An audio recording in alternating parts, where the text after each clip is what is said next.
Eh ben, bonjour à tous, hein. Alors, permettez-moi tout d'abord de vous souhaiter une excellente année 2021, surtout une très bonne santé. Et vu que c'est le sujet de la chaîne, ben, je vous souhaite également une bonne année mycologique avec plein de champignons à la clé.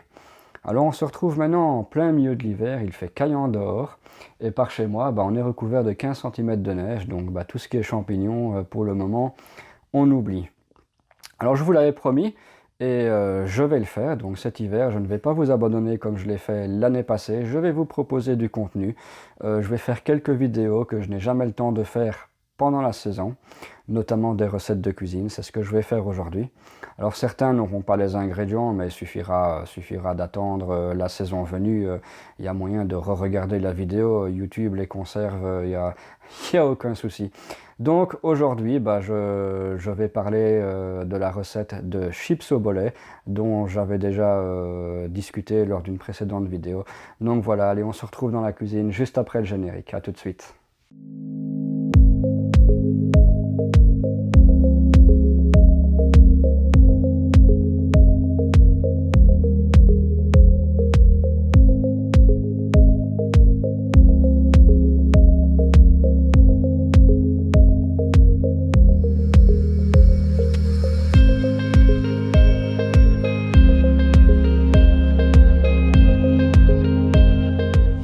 Eh ben voilà, alors pour notre recette ultra simple de chips au cèpe de Bordeaux, j'ai besoin des ingrédients suivants. Alors, en fonction de la quantité que vous voulez, vous allez en prendre plus ou moins, mais j'ai besoin de pommes de terre. Alors vous allez prendre des pommes de terre, si possible, les plus larges, les pommes de terre bien arrondies. Avec des pommes de terre plates, vous aurez des chips ridicules. Si vous prenez des pommes de terre trop petites, vous allez avoir des chips vraiment tout petits, ça va ressembler à rien du tout.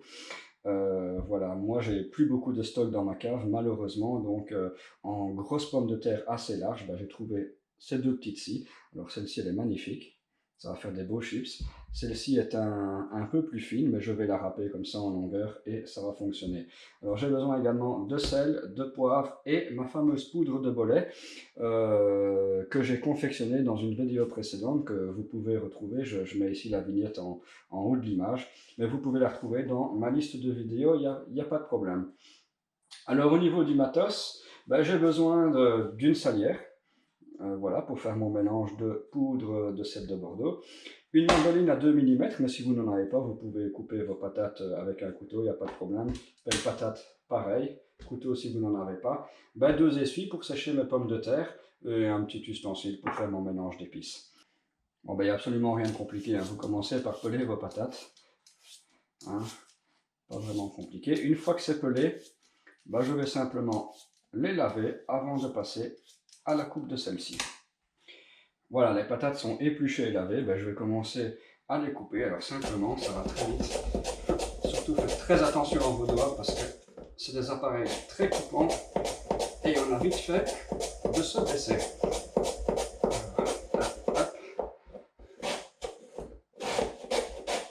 Voilà, et on va terminer le boulot. Alors, je ne vais pas aller jusqu'au bout parce que j'ai vraiment pas envie de me blesser. Tant pis pour ce petit bout-là. On en fera un petit potatoes après. Alors celle-ci, comme je vous ai dit, elle est un peu plate, donc je vais la couper dans ce sens-ci. Hop. Regardez ça. Beau petit morceau de patate. Tout fin, bien découpé, magnifique. Mais on va aller passer tout ça sous l'eau. On va bien aller nettoyer ça pour faire partir tout cet amidon là. Alors, même si vous les avez mis dans une passoire comme moi je viens de le faire, il faut quand même les sécher parce que sinon quand vous allez les cuire, ben, votre huile va déborder et vous allez avoir un gros accident. Ça va être la catastrophe. Donc on les fait sécher sur un essuie. Alors je vais sélectionner toutes les plus grandes plaques. Évidemment, comme j'avais des belles patates bien rondes, j'ai pas beaucoup de déchets. Regardez-moi ça, les beaux chips que ça va faire. Là, ça va très très vite, hein. Voilà, là on en a largement suffisamment de toute manière. Alors, je mets un essuie en dessous et je mets un essuie aussi au-dessus. Et je vais bien laisser sécher ça pendant 10 minutes. Voilà, alors maintenant on va réaliser le mélange d'épices. Alors pour ça, c'est pas compliqué. Je prends ma poudre de cèpe. Une bonne cuillère à soupe, on en aura largement assez, même trop. On va utiliser le mélange pour assaisonner ses viandes ou ses sauces, peu importe. Voilà. Alors, du sel, non, on va pas en mettre trop parce que sinon vos chips auront plus le goût de sel que de sel. Mais bon, si vous avez envie, en fait, vous faites comme vous voulez. Voilà, moi je ne vais pas en mettre beaucoup. Hop, un peu moins qu'une cuillère à café, un fond de cuillère à café. Voilà, sinon vraiment ça a trop le goût de sel et ça ressemble plus à des chips au sel qu'autre chose.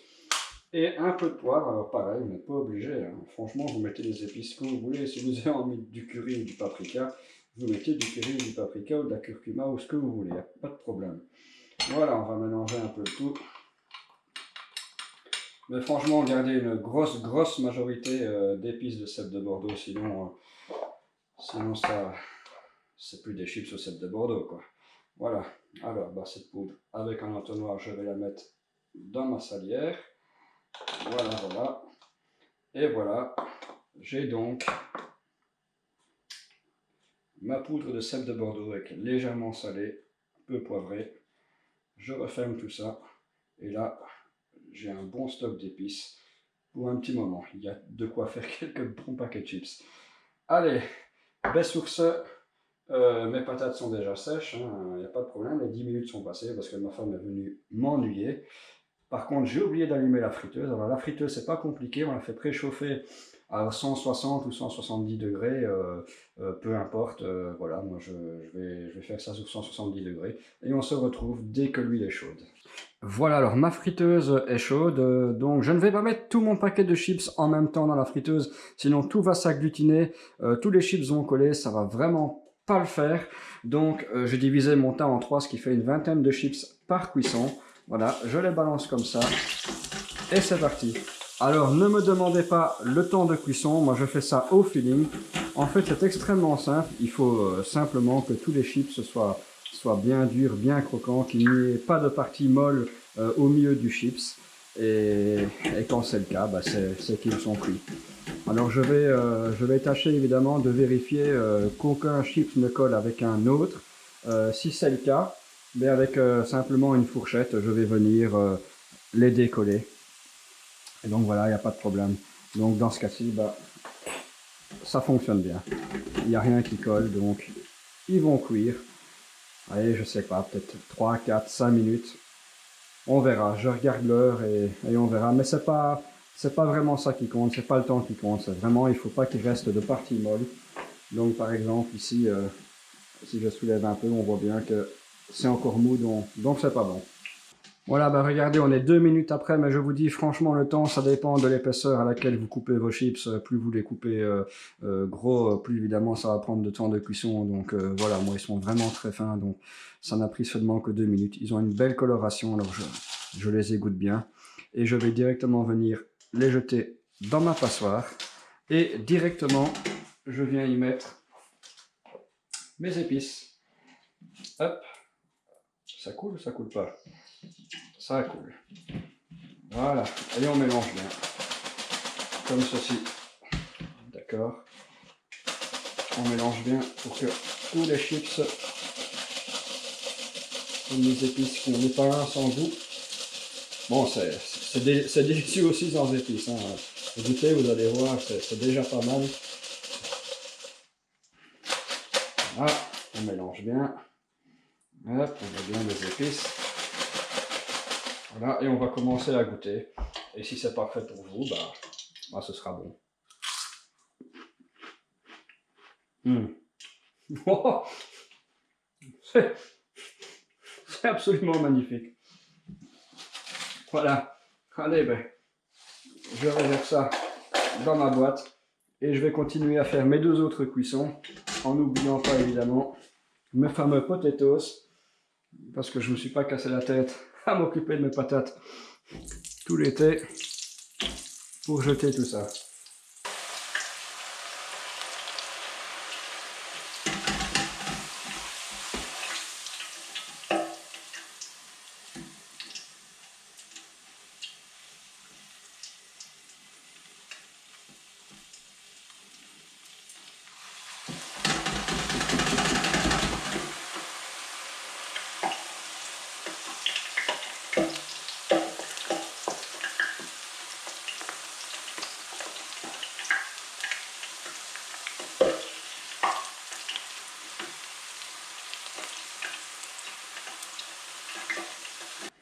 Et nous voilà avec un beau petit paquet de chips, on a une belle quantité. Alors j'avais oublié de préciser en début de vidéo, mais j'avais 260 grammes de pommes de terre, donc deux pommes de terre moyennes. Et donc voilà, ça nous a donné ce pot d'1 litre de chips. De quoi faire un bon petit apéro avec vos amis. Si vous pouvez, c'est les histoires de coronavirus. Enfin voilà quoi. Donc vraiment des magnifiques chips. Laissez-les refroidir et ça peut se conserver, il n'y a pas de problème. Le lendemain, j'en mange encore, il suffit de fermer la boîte et il n'y a aucun souci. Allez, ben sur ce, je vais vous laisser ici. N'hésitez pas à poster un commentaire si vous avez essayé la recette chez vous. Si vous n'avez pas l'occasion de l'essayer maintenant, ben attendez la saison des cèpes pour pouvoir faire cette fameuse poudre de cèpes de Bordeaux. Et dites-moi quoi en commentaire. Et si vous avez quelque chose de plus à rajouter, hein, une critique positive, ben n'hésitez pas. Si vous avez quelque chose d'encore meilleur, ben n'hésitez pas à proposer l'idée à tout le monde. Ce serait vraiment magnifique. Voilà, moi je propose ce que je sais, mais j'ai pas la science infuse non plus, hein. Il y en a d'autres qui font mieux que moi, très certainement. Donc voilà, allez, ben sur ce, n'hésitez pas à liker la vidéo, à vous abonner ben pour être tenu informé des vidéos suivantes, parce qu'il y en aura encore. J'ai 2-3 recettes en réserve, et j'ai 2-3 idées de vidéos sur les moris, enfin vous allez voir, ça va être terrible. Allez, sur ce, allez, à la prochaine, ciao à tous, bonne journée, à plus.